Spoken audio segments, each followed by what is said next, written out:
দর্শক আসসালামু আলাইকুম। নবম জাতীয় পে স্কেল নিয়ে দ্য ডেইলি ক্যাম্পাসের আজকের আয়োজনে আপনাদের স্বাগত জানাচ্ছি।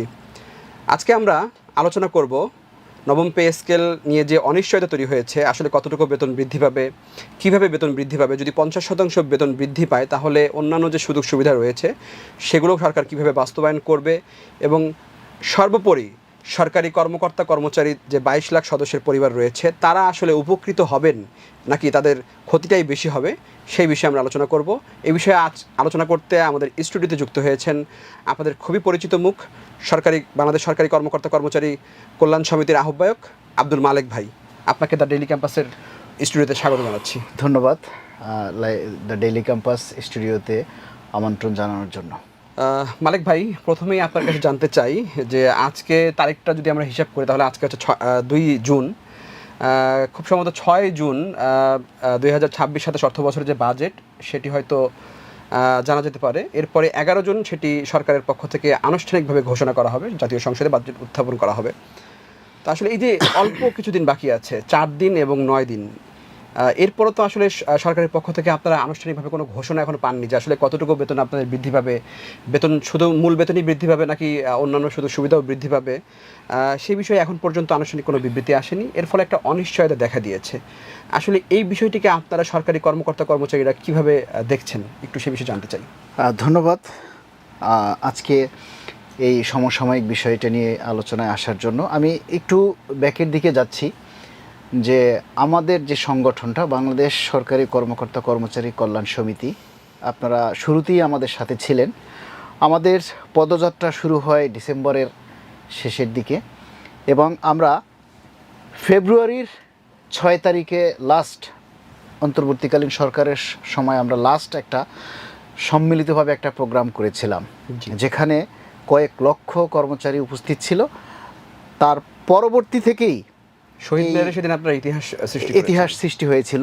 বলা যায় যে এই যে জাপানের হিরোশিমা শহরে শ্রমিকদের আন্দোলন নিয়ে যে একটা বিস্ফোরণ ঘটেছিল, তার পরবর্তীতে এই দ্বিতীয় হিরোশিমা সেদিন 6 ফেব্রুয়ারি শহীদ মিনারে এবং যমুনার অভিমুখে যেটা ঘটেছিল, কয়েক লক্ষাধিক লোক সেদিন উপস্থিত হয়েছিল শুধু এই পে স্কেল বাস্তবায়নের দাবিতে।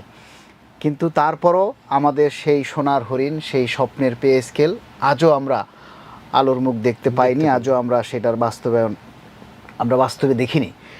তো আমরা তখন যে সংগঠনগুলি একসাথে কাজ করেছিল, এই বিএনপি সরকার ক্ষমতায় আসার পর থেকে সেই সংগঠনগুলি আসলে আজকের এই পে স্কেলের দাবি নিয়ে আমরা মাঠে কাউকেই আসলে পাচ্ছি না, সেভাবে দেখা যাচ্ছে না। আপনারা অনেক সংগঠন দেখেছিলাম, কিন্তু আসলে সেই সংগঠনগুলোকে আমরা কিন্তু এখন আর খুঁজে পাচ্ছি না। আমরা শুধু দেখছি বাংলাদেশ সরকারি কর্মকর্তা কর্মচারী কল্যাণ সমিতি যে আছে, অর্থাৎ আপনার যে সংগঠনটা, সেই সংগঠনকে আমরা এখনো সংবাদ সম্মেলন দেখছি।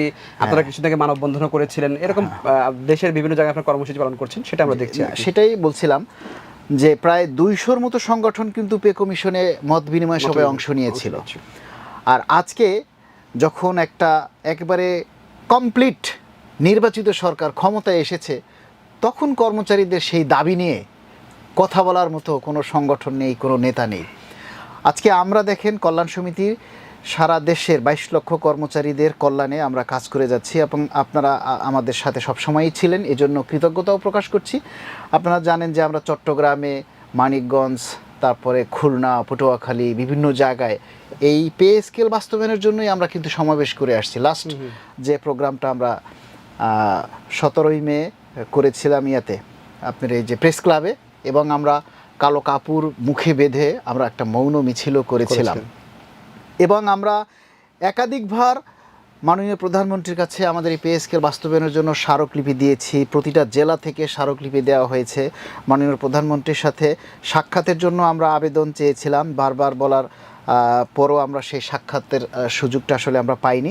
এরপর সর্বশেষ যেটা, যে সুপারিশ প্রণয়ন কমিটির সচিব পর্যায়ে যারা আছেন তাদের কাছে দ্রুত সুপারিশ দেওয়ার জন্য আমরা সর্বশেষ একটা স্মারকলিপি দিয়েছিলাম, এবং 10 জন যে কমিটিতে সদস্য ছিল প্রত্যেকের কাছে আমরা স্মারকলিপি দিয়েছিলাম যাতে দ্রুত সুপারিশটা জমা দেয় বাজেট অধিবেশন শুরু হওয়ার আগে। এবং আপনি যে প্রশ্নটা করেছেন যে একবারই আর মাত্র 4-5 দিন সময় আছে, আসলেই 7 জুন বাজেট অধিবেশন শুরু হবে। আর 11ই জুন বাজেট ঘোষণা হবে। মানে সরকারি চাকরিজীবীদের মানে ভাগ্য নির্ধারণ হবে এই বাজেটে, এবং সেটা আসলে কতটুকু হচ্ছে কি হচ্ছে না এটা নিয়ে একটা অস্থিরতা বা অনিশ্চয়তা কর্মচারীদের মধ্যে বিরাজ করছে। যেমন বিভিন্ন মিডিয়ায়, সংবাদে, টেলিভিশন চ্যানেলে বা বিশ্বস্ত সূত্রে আমরা যত খবরই আমরা পাচ্ছি না কেন, মনের ভিতরে একটা ভয় থেকেই যাচ্ছে যে সরকার তো কিছু বলেনি। আনুষ্ঠানিকভাবে প্রতি সময়ই কিন্তু বিবৃতি দেয়, অর্থ মন্ত্রণালয় থেকে দেয় বা অর্থ সচিব দেয় বা আগে যারা যেভাবে দিয়েছিলেন সেইভাবে কিন্তু স্পষ্ট কোনো ঘোষণা আমরা আজও পাইনি। যার কারণে কর্মচারীদের মধ্যে এই অনিশ্চয়তাটা তৈরি হয়েছে যে আসলেই কি পে স্কেল হচ্ছে। যে 11 বছর আমরা অপেক্ষা করেছিলাম এই পে স্কেলটার জন্য, এবং আমাদের যে মাননীয় প্রধানমন্ত্রী তিনিও তার নির্বাচনী ইশতেহারে ঘোষণা করেছেন যে আপনারা জানেন যে ক্ষমতায় আসলে তারা পে স্কেল বাস্তবায়ন করবে। সেই হিসাবে এই সরকারের এটা প্রথম বাজেট, এবং আমরা জানি যে 9,30,000 কোটি টাকার একটা বিশাল বাজেট হতে যাচ্ছে। সেখানে আমাদের এই ভাগ্য নির্ধারণের জন্য আসলে কতটুকু থাকবে বা কতটুকু থাকবে না এটা নিয়ে আমরা খুবই অনিশ্চয়তার মধ্যে আছি, এবং আমরা আশা করি যে এই বাজেটেই আমাদের জন্য বরাদ্দ রাখা হবে এবং কর্মচারীদের যে এতদিনের যে আশা প্রত্যাশা সেটা পূরণ হবে।